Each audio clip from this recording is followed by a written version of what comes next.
School തുറന്നാൽ കേരളത്തിലെ ഒട്ടുമിക്ക അമ്മമാരും പ്രത്യേകിച്ച് രാവിലെ ചോറൊക്കെ കൊണ്ടുപോകുന്ന കുട്ടികളുടെ അമ്മമാരാണെന്നുണ്ടെങ്കിൽ ഏതാണ്ട് ഇതുപോലെയൊക്കെ ആയിരിക്കുന്നതാണ് ഞാൻ വിചാരിക്കുന്നത് കേട്ടോ. അപ്പം രാവിലെ 5 മണിക്ക് കണ്ണൊക്കെ വലിച്ചു തുറന്ന് എഴുന്നേറ്റു. നീലുവിന് ചോറ് കൊണ്ടുപോകേണ്ട കാര്യം ഓർക്കുമ്പോൾ എന്തായാലും എഴുന്നേറ്റ് പോകട്ടോ, ഉറക്കമൊന്നും മതിയായിട്ടുണ്ടായിരുന്നില്ല. അങ്ങ് ദൂരെ കാണുന്ന മിന്നാമിന്നി പോലുള്ള രണ്ട് വെട്ടങ്ങൾ ഹരിയേട്ടൻ്റെ അച്ഛൻ്റെ അമ്മമ്മയുടെയും കല്ലറകളാണ് കേട്ടോ. അപ്പോൾ നമുക്ക് കണ്ട് ശീലമായി, കുഴപ്പമൊന്നുമില്ല. രാവിലെ 5 മണി ആയതുകൊണ്ട് നല്ലത് ഇരുട്ടാണ്. അപ്പം ഞാൻ ദാ ടോർച്ചൊക്കെ കത്തിച്ചിങ്ങനെ പോന്നേക്കാണ് കേട്ടോ. വിറകെടുക്കണം. അടുപ്പിലാണ് ചോറ് വെക്കുന്നത്. അപ്പം ഈ മഴക്കാലമൊക്കെ ആയിട്ടുണ്ടെങ്കിൽ അടുപ്പിൽ ചോറ് വെക്കുന്ന, തീ കൂട്ടുന്നതൊക്കെ അതൊരു ഭയങ്കര രസമുള്ളൊരു കാര്യമാണ് കേട്ടോ. എനിക്ക് ഭയങ്കര ഇഷ്ടമാണ്. പിന്നെ ആ ഒരു വെയ്റ്റ്നെസ്സും തണുപ്പൊന്നും നമുക്ക് അത്രയ്ക്ക് അങ്ങോട്ട് ഫീൽ ചെയ്യില്ല അടുപ്പിങ്ങനെ കത്തി നിൽക്കുമ്പം. അപ്പം ഞാൻ ദാ വിറകൊക്കെ എടുത്തുകൊണ്ട് വന്നു. ഇനി തീ കൂട്ടുന്ന പരിപാടിയാണ് കേട്ടോ. അപ്പം ഞാനിങ്ങനെയാണ് തീ കൂട്ടാറ്. ഇതുപോലെ ആദ്യം ചകിരി വെക്കും, പിന്നെ 2 ചിരട്ട വെക്കും. അതിൻ്റെ മേലെ വിറക് വെച്ചിട്ട് പേപ്പർ ഉപയോഗിച്ചിട്ടാണ് കേട്ടോ തീ കൂട്ടാറ്. നമ്മുടെ വീട്ടിൽ തന്നെ ഇഷ്ടംപോലെ പേപ്പർ വേസ്റ്റുകളൊക്കെ ഉണ്ടാവുമല്ലോ. അപ്പം അത് വെച്ചിട്ട് തീ കൂട്ടാറാണ് പതിവ്. ഓലക്കൊടി ചൂട്ടൊന്നും എനിക്കില്ല കേട്ടോ. പിന്നെ ഹരിയേട്ടൻ്റെ വീട്ടിലുണ്ട്. അപ്പോൾ എന്നാലും ഞാൻ അവിടെ നിന്ന് എടുക്കൽ കുറവാണ്. പേപ്പർ കൊണ്ട് തന്നെയായിരിക്കും അധികം തീ കൂട്ടാറ്. അങ്ങനെ തീയൊക്കെ നന്നായി കത്തി വന്നെങ്കിലും ഞാൻ വെറുതെ ഒരു ആവശ്യം ഞാനെടുത്ത് ആ കുഴലെടുത്ത് 2 ഊത് ആ തീയും കെട്ടുപോയി കേട്ടോ. പിന്നെ ഞാൻ അവസാനം കുറേ പണിപ്പെട്ടു. എൻ്റെ ശ്വാസകോശത്തിലെ അവസാനത്തുള്ള ഓക്സിജനും കൂടി ഊതി തീർത്തപ്പോഴാണ് ഈ ഒരു തീ ഒന്ന് കത്തി വന്നതെന്നാണ് എനിക്ക് തോന്നുന്നത്. അപ്പോൾ ഇനി എന്തായാലും ഇത് കിടത്തില്ല കേട്ടോ, കാരണം ചിരട്ടയ്ക്ക് നന്നായിട്ട് തീ പിടിച്ചിട്ടുണ്ട്. പിന്നെ ഈ ചകിരി വെക്കുന്നതുകൊണ്ട് നമുക്ക് ഇങ്ങനെ ഊതിയാലും കുറേ കഴിയുമ്പോഴേക്കും അത് കത്തും കേട്ടോ. ആ ഒരു ചകിരിയിലെല്ലാം ആ ഒരു കനലിൻ്റെ പോലെ ഉണ്ടാവും. ചിരട്ടയ്ക്ക് തീ പിടിച്ചാൽ പിന്നെ പേടിക്കുകയേ വേണ്ട, വിറകൊക്കെ അങ്ങ് കത്തിക്കോളും.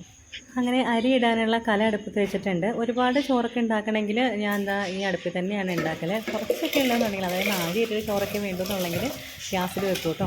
അപ്പോൾ ഞാൻ കല്യാണം കഴിഞ്ഞ പിന്നെയാണ് അരിയൊക്കെ ഇട്ട് തുടങ്ങിയത്. അതുകൊണ്ട് ഇവിടുത്തെ രീതിയിലാണ് കേട്ടോ അരി ഇടാറ്. ഇങ്ങനെ അരി എടുത്ത് 3 പ്രാവശ്യം ഒന്ന് ചുറ്റിച്ചിട്ടാണ് അരിയിടൽ. ഇവിടെ വന്നിട്ട് ഈ രീതി കണ്ടതുകൊണ്ട് എന്നാൽ ഇതുപോലെ തന്നെ ഫോളോ ചെയ്യാമെന്ന് വിചാരിച്ച് എപ്പോഴും ഇങ്ങനെ തന്നെയാണ് ചെയ്യൽ. പിന്നെ എന്നാൽ ഇതുപോലെ ചെരുവത്തിൽ ഇങ്ങനെ കുറച്ച് വെള്ളമാക്കി വെക്കും കേട്ടോ. കാരണം രാവിലെ ഇവിടെ എല്ലാവരും ചൂടുവെള്ളത്തിൽ കുളിക്കുന്ന ആൾക്കാരാണ്. അപ്പം ഇതുപോലെ 2-3 പ്രാവശ്യം നമുക്ക് വെള്ളം മാറ്റി മാറ്റി വെച്ചിട്ടുണ്ടെന്നുണ്ടെങ്കിൽ 3 ആൾക്കും കുളിക്കാനുള്ള വെള്ളം കിട്ടും കേട്ടോ. പെട്ടെന്ന് ചൂടാക്കി കിട്ടുകയും ചെയ്യും. പിന്നെ രാവിലത്തെ എൻ്റെ മറ്റൊരു ഹെൽപ്പറാണ് ഈ കാണുന്നത്. ഈ 6 കുഴിയുള്ള ഈ ഒരു പാത്രം ഉണ്ടല്ലോ, ഭയങ്കര ഹെൽപ്ഫുള്ളാണ് കേട്ടോ. ഇതിനകത്ത് എനിക്ക് ആവശ്യമുള്ള പച്ചക്കറികളൊക്കെ അരിഞ്ഞ് വെച്ചിട്ടുണ്ടെന്നുണ്ടെങ്കിൽ പിറ്റേ ദിവസം എനിക്ക് കുറച്ച് സമയം എടുത്ത് ചെയ്യേണ്ട കറികളൊക്കെ ആണെന്നുണ്ടെങ്കിൽ ഭയങ്കര എളുപ്പമാണ്. അപ്പോൾ ഇന്ന് അവിയൽ ഉണ്ടാക്കണം എന്ന് വിചാരിച്ചായിരുന്നു. പിന്നെ ഗ്രീൻ പീസ് കറി. അപ്പോൾ അതിനുള്ള കഷ്ണങ്ങളൊക്കെ ഞാൻ എല്ലാം റെഡിയാക്കി വെച്ചിട്ടുണ്ടായിരുന്നു. ഇനി ഇത് കഴുകി വാരിയൊക്കെ എടുത്ത് ഉണ്ടാക്കിയാൽ മാത്രം മതി. മിക്കതും കഴുകിയിട്ട് തന്നെയാണ് വെക്കാറ്. എന്നാലും പയർ ഞാൻ കഴുകി വെക്കാറില്ല കേട്ടോ. നമ്മൾ വെള്ളം വലിഞ്ഞിട്ടുണ്ടെന്നുണ്ടെങ്കിൽ പയർ എന്തോ പോലെ ഇരിക്കും.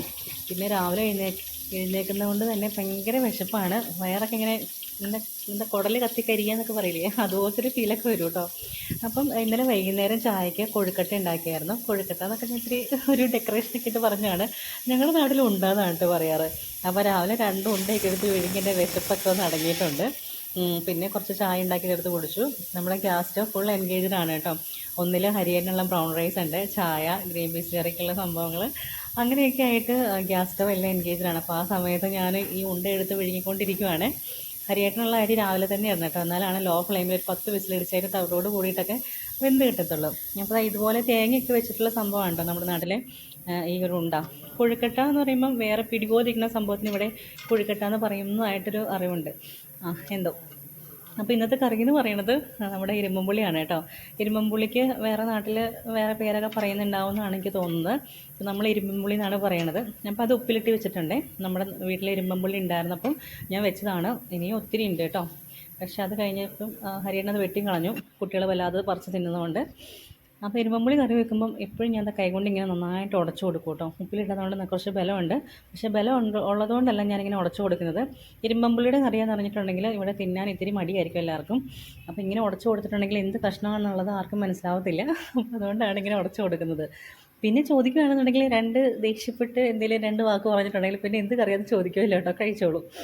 അപ്പം ഇതുകൊണ്ട് മപ്പാസ് പോലെയാണ് വെക്കുക. നമ്മൾ മാങ്ങ കൊണ്ട് മപ്പാസൊക്കെ ഉണ്ടാക്കില്ലേ, അപ്പോൾ അതുപോലെ ഉണ്ടാക്കാൻ വേണ്ടിയിട്ടാണ്. നല്ല ടേസ്റ്റ് തന്നെയാണ് കേട്ടോ. അപ്പോഴേക്കും നമ്മുടെ ഗ്രീൻ പീസ് കറി റെഡിയായി വന്നിട്ടുണ്ട്. ഗ്രീൻ പീസ്, ഉരുളക്കിഴങ്ങ്, ക്യാരറ്റൊക്കെ ഇട്ടിട്ട് ഭയങ്കര ടേസ്റ്റുള്ള കറി കേട്ടോ. തേങ്ങയൊന്നും അരക്കേണ്ട ആവശ്യമില്ല. തേങ്ങ അരച്ചതിനേക്കാളും ടേസ്റ്റ് ഇങ്ങനെ തന്നെയാണ് കേട്ടോ. അപ്പോൾ ഇന്ന് ദോശയാണ്. അപ്പോൾ ഞാൻ അധികം ഉണ്ടാക്കാറ് ഇതുപോലത്തെ കുട്ടി ദോശയാണ് കേട്ടോ. തവി പോയ പാടുള്ള വലിയ ദോശകൾ കുറവാണ് ഉണ്ടാക്കൽ. ഇതുപോലെ ഉണ്ടാക്കി വെച്ചിട്ടുണ്ടെങ്കിൽ വൈകുന്നേരം ബാക്കി വന്നാലും ഞാൻ ഭയങ്കര സോഫ്റ്റായിട്ട് തന്നെ ഇരുന്നോളും. തേങ്ങ അരയ്ക്കാത്ത കറിയാണെന്നുണ്ടെങ്കിൽ നമ്മുടെ ഗ്രീൻ പീസ് കറി കുറച്ച് നല്ല തിക്കായിട്ട് ഇരുന്നോളൂ കേട്ടോ. അപ്പോൾ ഇതും ദോശയും കൂടി കഴിക്കുക എന്നുള്ളത് ഭയങ്കര രസമുള്ളൊരു കാര്യമാണ്. ഭയങ്കര ടേസ്റ്റിയാണ് കേട്ടോ. ഈ 2 കോമ്പിനേഷൻ അടിപൊളിയാണ്. ഈ ചമ്മന്തി സാമ്പാറൊക്കെ കഴിക്കുന്നതിനെക്കാട്ടിലും ഭയങ്കര നല്ലൊരു കോമ്പിനേഷനാണ് കേട്ടോ. ഇഡ്ഡലിയുടെ കൂടെയും നല്ലതാണ് എന്നുണ്ടെങ്കിലും ദോശയുടെ കൂടെയാണ് കുറച്ചും കൂടി നല്ലതായിട്ട് എനിക്ക് തോന്നാറുള്ളത്. അടിപൊളി. പിന്നെ കഴിക്കാത്തവർ പോലും ഇതിൻ്റെ ടേസ്റ്റ് കൊണ്ട് കഴിച്ചു പോട്ടോ. ഹരിയേട്ടന് ഇവിടെ ഗ്രീൻ പീസ് ഇഷ്ടമില്ലാന്നുണ്ടെങ്കിൽ നന്നായിട്ട് കഴിക്കുക. നമ്മുടെ അവിയലൊക്കെ ഇവിടെ പ്രിപ്പയർ ആയിട്ടുണ്ട്. പെട്ടെന്ന് തന്നെ നമ്മുടെ ഇരുമ്പുളിയും മപ്പാസും റെഡി ആയിട്ടുണ്ട് കേട്ടോ. പച്ച ഇരുമ്പുളി വെച്ചും നിങ്ങൾക്ക് ഇത് ഉണ്ടാക്കി നോക്കാവേ. പിന്നെ ഇതാ ഇവിടെ നമ്മുടെ ബ്രൗൺ റൈസും റെഡി ആയിട്ടുണ്ട്. അവിടെയൊക്കെ എന്ത് നല്ല സെറ്റായിട്ടുണ്ട് കേട്ടോ. അപ്പോൾ ഇനി അടുത്ത നമ്മുടെ പരിപാടി നീലുവിനുള്ള ഫുഡ് പാക്കിംഗ് ഒക്കെയാണ്.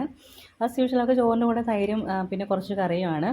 സ്നാക്സിന് മാമ്പഴവും ചിപ്സുമാണ് കേട്ടോ. രണ്ടും മഞ്ഞ കളറാണ്. പണിയെല്ലാം ഒരുങ്ങിയിട്ട് ഫോണിൽ നോക്കുമ്പോഴാണ് ഗ്രൂപ്പിലൊരു മെസ്സേജ് കണ്ടത്. ഇത് ഓമനേച്ചിയാണ്, ഓമനേച്ചി മരണപ്പെട്ടു എന്നുള്ളൊരു ഒരു എന്താ പറയുക മെസ്സേജ് കണ്ടപ്പോൾ ഭയങ്കര വിഷമം തോന്നി. എൻ്റെ ഓർമ്മകളിൽ ഇടയ്ക്കിടയ്ക്കൊക്കെ വരാറുള്ള ഒരാളാണ്, മുഖമാണ് ഓമനേച്ചിയുടെ. ഞാൻ 5ാം ക്ലാസ് തൊട്ട് ഹോസ്റ്റലിലാണ് പഠിച്ചത് കേട്ടോ. അപ്പോൾ അവിടെ നമുക്ക് ഫുഡ് ഉണ്ടാക്കി തരുന്ന ചേച്ചിമാരിൽ ഒരാളായിരുന്നു ഓമനേച്ചി. നമുക്ക് സ്കൂളിൽ പോകുമ്പോഴൊക്കെ ടീച്ചർമാരോടൊപ്പം തന്നെ നമ്മൾ ഓർത്തിരിക്കുന്ന ഒരു മുഖവും പേരും ഒക്കെയാണ് അവിടെ കഞ്ഞി വെച്ച് തരുന്ന ചേച്ചിമാരുടെ മുഖവും പേരും. അതുപോലെ തന്നെ ഹോസ്റ്റലായതുകൊണ്ട് നമുക്ക് ഒരുപാട് ഓർമ്മകളും ഉണ്ട് കേട്ടോ. ചപ്പാത്തിയൊക്കെ പരത്തുന്ന സമയത്ത് നമ്മളും കൂടാറുണ്ട് ചപ്പാത്തിയൊക്കെ പരത്താനായിട്ട്. അവിടെ നിന്നാണ് ചപ്പാത്തി പരത്താൻ ഞാൻ പഠിച്ചത് തന്നെ. അപ്പോൾ നമ്മൾ രാവിലെ എഴുന്നേറ്റ് 4-5 മാക്സിമം 6-7 പേർക്കൊക്കെ ഫുഡ് ഉണ്ടാക്കുന്ന സമയത്ത് 100-300ഓളം കുട്ടികൾക്ക് ഇവർ 4 മണിയാകുമ്പോൾ എഴുന്നേറ്റ് ബെഡ് കോഫി തൊട്ട് രാത്രിയിലത്തെ ഭക്ഷണം വരെ ഉണ്ടാക്കാൻ വേണ്ടി നിരന്തരം അടുക്കളയിൽ നിന്ന് ജോലി ചെയ്തിരുന്ന ആളാണ്. അപ്പോൾ ആ ഒരു കൈപുണ്യം ആ ഓർമ്മകളും ഒന്നും മനസ്സിൽ നിന്ന് ഒരിക്കലും ആയില്ല.